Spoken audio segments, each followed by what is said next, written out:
کہ جب حضرت علی اور حضرت امیر معاویہ کی جنگ ہوئی تو نو ڈیمانڈ معاویہ علی، جب حضرت حسن اور حضرت معاویہ کی جنگ ہوئی تو نو ڈیمانڈ معاویہ حضرت حسن، کیونکہ حق اس وقت حضرت علی اور حضرت حسن کے ساتھ تھا۔ 2018-19 میں امیر دعوت اسلامی نے اپنے بیٹے کا نام رکھا معاویہ، یا پوتے کا نام رکھا معاویہ۔ صحابی کے بارے میں جب میں دلائل دوں گا، کیا میرے پاس دلائل نہیں تھے کہ ایمان لانے سے پہلے انما المشرکون نجس؟ کیا یہ سارے دلائل قرآن و سنت کے نہیں ہیں؟ لیکن میں ادھر گیا ہی نہیں ہوں، میں تو بات ہی نہیں کی ہے۔ میں نے کہا یار غلطی ہے یار، میں غلطی مانتا ہوں، مجھے معاف کر دو بھائی، معاویہ نہیں علی، نو ڈیمانڈ۔ ایک مفتی صاحب نے اس پر انگلی اٹھائی، وہ کہنے لگے جی آپ کا لہجہ نہ جو تھا علی نہیں معاویہ، معاویہ کی بہت ساری باتیں ہیں کہ جو توہین اگر میں ڈٹ جاتا کتابوں کے باہر لگا دیتا کہ توہین نہیں ہے، لیکن جب انہوں نے کہا جی یہ بےادبی بنتی ہے، جی آپ اس پہ توبہ کریں، میں آگے اچھا یہ بےادبی بنتی ہے، توبہ کر لیں، اوکے جی میں بھائی اللہ سے معافی مانگتا ہوں، میرے سے یہ کمی ہو گئی، میں صحابی رسول کے سامنے اپنی عزت کو قربان کر، اور یہ میرے خلاف تعداد گنوا رہے ہیں، کہتے ہیں ایک وہ بار بار کرتا ہے، وہ بھائی کیا کیا ہے، کس پہ کیا ہے؟ وہ تو چیزیں عوام کو بتاؤ نا کہ نحمدہ ونصلی ونسلم علی رسولہ الکریم، اما بعد۔ مفتی حنیف قریشی اور ان کے چند بچے کچے پیروکار، ان سے درخواست یہ ہے کہ ایک نظر ادھر بھی، جو آپ سوشل میڈیا پر واویلا کر رہے ہیں کہ مفتی حنیف قریشی نے توبہ کر لی ہے، کیا توبہ اس چیز کا نام ہے؟ جو کلپ ابھی آپ نے سماعت فرمایا اس میں موصوف یہ بیان فرما رہے ہیں کہ جب میں مولا علی کی شان بیان کروں گا تو پھر دیگر صحابہ کی توہین ہو ہی جائے گی، مطلب کہنے کا مطلب ان کا یہی ہے۔ پھر یہ نظریہ تو مرزا جہلمی کا بھی ہے، وہ بھی یہی کہتا ہے کہ جب اللہ کی توحید بیان کریں گے تو انبیاء کی توہین ہو جائے گی، جب حضور علیہ الصلوۃ والسلام کی شان بیان ہوگی تو دیگر صحابہ کی یا دیگر انبیاء کی توہین ہوگی۔ آپ میں اور اس میں کیا فرق رہا؟ پھر دوسری طرف مفتی حنیف قریشی کے پاس چونکہ اب دلائل ختم ہو چکے ہیں، دلائل ان کے پاس نہیں ہیں، جب بندے کے پاس دلیل نہیں ہوتی تو پھر وہ گنڈا گردی پر اتر آتا ہے، اور یہی کام آج کل مفتی حنیف قریشی بھی کر رہا ہے۔ چند دن پہلے اس نے اپنے 6 گنڈے جو دورہ حدیث میں پڑھتے ہیں جامع رافضیہ میں، میرا مطلب ہے جامع رضویہ میں، اس نے وہ 6 گنڈے بھیج کر مفتی محمود غفران سیالوی صاحب مدہ ذل العالی پر حملہ کروانے کی کوشش کی، اور پھر وہ پکڑے گئے، تھانے میں جا کر انہوں نے اقرار جرم کیا۔ اس کی ایک جھلک ملاحظہ کیجئے۔ یا کبھی ماما جائیں تیرے تو کاٹ ہی جائیں۔ ہم اس وقت پیر ودائی تھانے کے سامنے کھڑے ہیں اور میرے ساتھ علماء اور احباب تشریف فرما ہیں۔ میں رات کو 2 بجے بنگش کالونی پیر ودائی حضرت علامہ مولانا شفیع قادری صاحب کے گھر دعوت تعام سے فراغت کے بعد جب گھر کی طرف روانہ ہوا تو پیر ودائی موڑ پہ 6 نقاب پوش 3 موٹر سائیکلوں پہ جنہوں نے میرا تعاقب کیا، جنہوں نے اپنے نمبر پلیٹس پہ کپڑا ڈالا ہوا تھا، میں نے خدشے کے پیش نظر حضرت علامہ مولانا شفیع قادری صاحب کو فون کیا تو جمیع ساتھی جو وہاں موجود تھے فوراً میرے تک پہنچ گئے اور ان بندوں کو پکڑنے کی کوشش کی، جن میں سے 2 پکڑے گئے اور پولیس والے بھی موقع پہ پہنچ گئے اور پولیس والوں نے دونوں کو گرفتار کر لی ہے، اور ان میں سے 4 جو ہے وہ موقع سے بھاگ گئے۔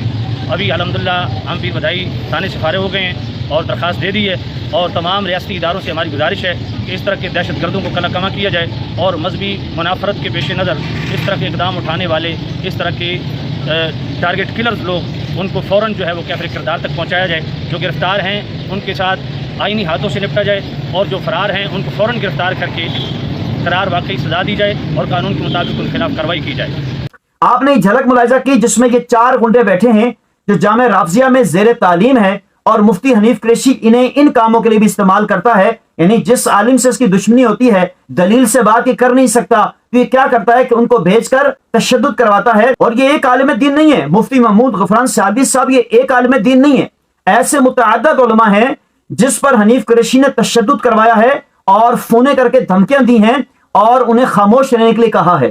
مفتی حنیف قریشی اور جو ان کا پیروکار ہیں ان سے میں یہ کہنا چاہوں گا کہ یہ بتائیں کیا علم دین یہ سکھاتا ہے؟ تو اہل بیت کی محبت کا جھوٹا دعویٰ آپ کرتے ہیں، کیا اہل بیت کی محبت یہ سکھاتی ہے کہ علماء اہل سنت پر تشدد کیا جائے؟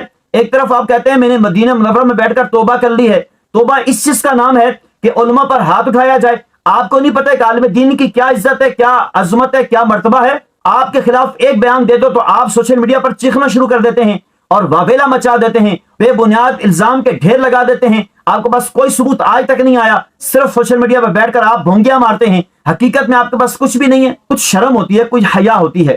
آپ اپنے چہرے پہ داڑھی دیکھیں، سر پہ امامہ دیکھیں، بڑی بڑی زلفیں دیکھیں، آپ کا تقریریں کرنا، وائس کرنا، لوگوں کو نصیحتیں کرنا، پھر بار بار توبہ کرنا، یہ دیکھیں، اور دوسری طرف آپ کی حرکتیں دیکھیں کہ آپ کے قول و فعل میں تضاد ہے۔ ایک طرف آپ توبہ کی باتیں کرتے ہیں، دوسری طرف گنڈے بھیج کر آپ جو ہے علماء اہل سنت پر حملے کرواتے ہیں۔ اللہ رب العزت نے مفتی حنیف قریشی تمہیں ذلیل کروا دیا ہے، یہ بالکل ہر چیز واضح ہو چکی ہے، لوگوں پر ظاہر ہو چکی ہے۔ حنیف قریشی نے گنڈے پار رکھے ہیں اور وہ گنڈے علماء اہل سنت پر حملے کرتے ہیں. مجھے میرے عزیز نے بتایا ہے کہ راجہ بازار کے اندر مفتی حنیف قریشی کا ایک شاگرد مسجد میں امام ہے.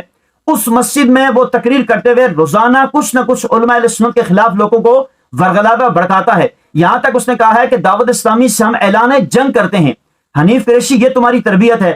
تم عوام اہل سنت میں کیا انتشار پھیلانا چاہ رہے ہو؟ یہ پیغام دینا چاہتے ہو؟ تم خود تو انتشاری ہو, تمہارے پاس پڑھنے والے طالب علم بھی سارے کے سارے انتشاری ہیں. تم کیا ملک میں انتشار چاہتے ہو, دہشت گردی چاہتے ہو, یا تم گنڈا گروپ بنانا چاہتے ہو؟ چاہتے کیا ہو؟ تم مولوی ہو, مفتی ہو, یا بھائی لوگ ہو کہ تم وہ کام کرنا چاہتے ہو کہ جو کچھ سال پہلے کچھ بھائی لوگ کرتے تھے, گنڈا گردی کرتے تھے, وہی کام تم نے شروع کر دیا ہے کہ تمہارے پاس طاقت جو ہے تھوڑی بہت اس کا ناجائز فائدہ اٹھاتے ہو. تمہارے پاس جو ایران کی ایڈ یا تعلق ہے اس کے ذریعے تم علماء اہل سنت پر حملے کرواؤ گے. عوام اہل سنت کو پتہ تو چل ہی گیا ہے, لیکن میں ان بھولے بھالے اس کے پیروکاروں سے عرض کروں گا کہ خدا را پہچانے اس آدمی کو. آپ کس آدمی کے پیچھے چل رہے ہیں؟ مفتی محمود غفران سیالوی صاحب یا کسی بھی عالم دین سے کوئی اختلاف ہو سکتا ہے, اختلاف رائے رکھنے کا حق ہے. آپ خواہ ان کی طرفداریاں کرتے ہیں, ان کی طرفداریوں میں آپ دوسروں کو گالی گلوچ کرتے ہیں. آپ کو ان کا پتہ نہیں ہے کہ یہ دہشت گردی کرواتے ہیں, دوسروں پر یہ کرپشن کے الزام لگاتے ہیں, خود انہوں نے گنڈے پار رکھے ہیں. جامعہ رافضیہ اب اس میں اکثریت گنڈوں کی ہے. گالی گلوچ کرنا ان کا وتیرہ ہے. ان حرکات کے بعد مفتی حنیف قریشی تم کس منہ سے اپنے آپ کو عالم اور مفتی کہتے ہو؟ ان حرکات کے بعد جو ان کے پیروکار ہیں میں ان سے کہوں گا اس کو عالم دین اور مفتی کہتے ہیں, اور کس منہ سے آپ کہتے ہیں یہ محب اہل بیت ہے؟ کیا اہل بیت کی تعلیم یہ ہے علماء پر حملے کروائے جائیں, یا لوگوں کو گندی گندی گالیاں سوشل میڈیا پر بیٹھ کر دی جائیں؟ کیا اہل بیت کی تعلیم یہ ہے؟ یہ اہل بیت کی محبت کا دعویٰ اس کا سارا جھوٹا ہے. یہ کوئی سچا آدمی ہرگز نہیں ہو سکتا. اللہ رب العزت ایسے شریر لوگوں سے اہل سنت کو محفوظ فرمائے. اور حقیقت میں یہ کتنی بھی توبہ کر لے اس کا اہل سنت سے کوئی تعلق نہیں ہے. اس کی توبہ یہ 50 توبہ کر چکا ہے, اب اس پر کوئی اعتماد نہیں کر رہا. جتنے علماء کرام سب کہتے ہیں اب مفتی حنیف قریشی پر ہمیں کوئی اعتماد نہیں ہے, کہ اس کی توبہ تو روز کا کام ہے.